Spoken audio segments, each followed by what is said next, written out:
మీకు తెలుసా ఇక్కడ రాత్రి చీకటి అవ్వగానే ఈ టెంపుల్ కి గంగమ్మ తల్లి వస్తుందని? శ్రీ సత్యసాయి జిల్లాలోని కదిరి మండలంలో అయితే శ్రీ శ్రీ ఎర్రదొడ్డి గంగమ్మ తల్లి టెంపుల్ అయితే ఉంది. ఈ టెంపుల్ అయితే చాలా చాలా ఓల్డ్ టెంపుల్ అండ్ చాలా ప్రసిద్ధిగాంచిన టెంపుల్. ఇక్కడ ప్రతి మంగళవారం అండ్ ఆదివారం భక్తుల సంఖ్య అయితే ఎక్కువగా ఉంటుంది. ఈ గంగమ్మ తల్లి చాలా చాలా మోస్ట్ పవర్ఫుల్ గాడ్. ఈ టెంపుల్ లొకేషన్ అయితే చాలా బాగుంటుంది. టెంపుల్ ముందే వాటర్ ఫ్లో అనేది ఉంటుంది. అది దాటగానే గంగమ్మ తల్లి టెంపుల్ అయితే ఉంటుంది. ఇక్కడైతే బోనం ఎత్తుకొని ఆ తల్లికి సమర్పిస్తే కన్ఫామ్ గా మన కోరికలు నెరవేరుతాయని ఒక నమ్మకం అయితే ఉంది. అలాగే చాలా మంది భక్తులు గంగమ్మ తల్లికి మేకల్ని కోళ్ళని బలి అయితే ఇస్తుంటారు. రాత్రి అవ్వగానే ఇక్కడ ఎవ్వరూ ఉండరు. గంగమ్మ తల్లి ఆ సమయంలో ఉగ్ర రూపంతో వస్తుందని అండ్ ఆ అవతారాన్ని చూస్తే మనుషులు తట్టుకోలేరని చెప్తూ ఉంటారు.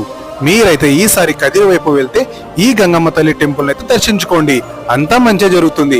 ఇంకా ఇలాంటి మరిన్ని వీడియోస్ కోసం మన ధర్మవరం అడ్డ పేజ్ అయితే ఫాలో చేయండి.